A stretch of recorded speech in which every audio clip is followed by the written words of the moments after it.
क्या सूरज हमेशा के लिए अपने आईएएस बनने के सपने को छोड़ देगा?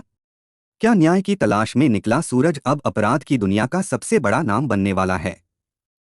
और क्या 1 साल बाद ईशा और सूरज आमने सामने खड़े होंगे? आने वाले एपिसोड में कहानी एक ऐसा मोड़ लेने वाली है जिसे देखकर हर कोई हैरान रह जाएगा। जी हाँ दोस्तों, पति ब्रह्मचारी के आने वाले ट्रैक में 1 साल का लीप देखने को मिल सकता है। इस लीप के बाद सूरज की जिंदगी पूरी तरह बदल चुकी होगी। जो लड़का कभी कानून और संविधान पर भरोसा करता था, वही अब सिस्टम से पूरी तरह टूट चुका होगा। आरव के साथ हुई दर्दनाक घटना और अपने पापा की हालत देखकर सूरज इंसाफ के लिए हर दरवाजा खटखटाता है। वह पुलिस के पास जाता है, बड़े अधिकारियों से मिलता है और कानून से उम्मीद रखता है कि एक दिन सच सामने आएगा। लेकिन हर बार उसे सिर्फ निराशा ही हाथ लगती है।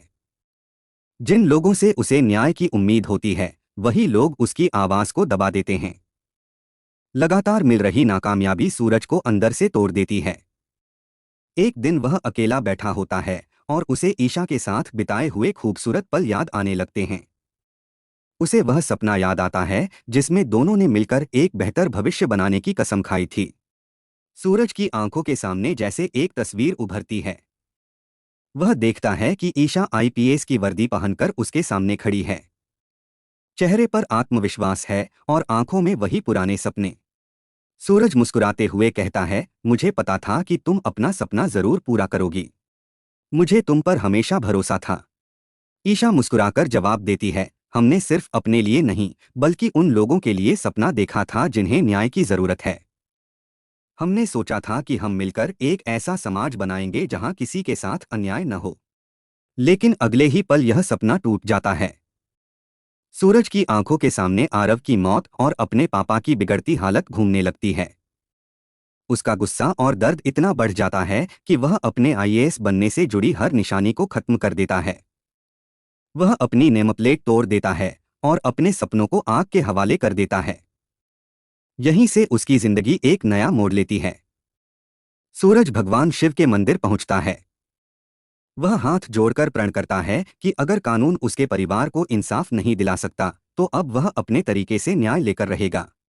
उसके चेहरे पर अब पहले वाली मासूमियत नहीं, बल्कि बदले की आग दिखाई देती है।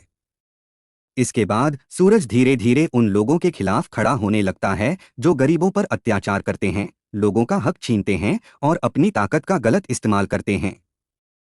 शहर में उसके नाम का डर फैलने लगता है। कुछ लोग उसे अपराधी कहते हैं, तो कुछ लोग उसे गरीबों का मसीहा मानने लगते हैं। समय बीतता है और दूसरी तरफ ईशा भी अपना सपना पूरा कर लेती है। वह आईपीएस अधिकारी बनकर लौटती है। लेकिन अब उसके सामने सबसे बड़ा सवाल यह होगा कि क्या वह अपने कर्तव्य को चुनेगी या अपने प्यार का साथ देगी। अगर कानून की नज़र में सूरज अपराधी बन चुका होगा, तो क्या ईशा उसे गिरफ्तार करेगी? या फिर वह पहले उसके दर्द और मजबूरी को समझने की कोशिश करेगी? क्या दोनों फिर से एक हो पाएंगे या उनकी राहें हमेशा के लिए अलग हो जाएंगी? आने वाले एपिसोड में इन सभी सवालों के जवाब मिल सकते हैं। अगर आप भी चाहते हैं कि आखिर में सूरज और ईशा को इंसाफ मिले और दोनों फिर से एक साथ नजर आएं,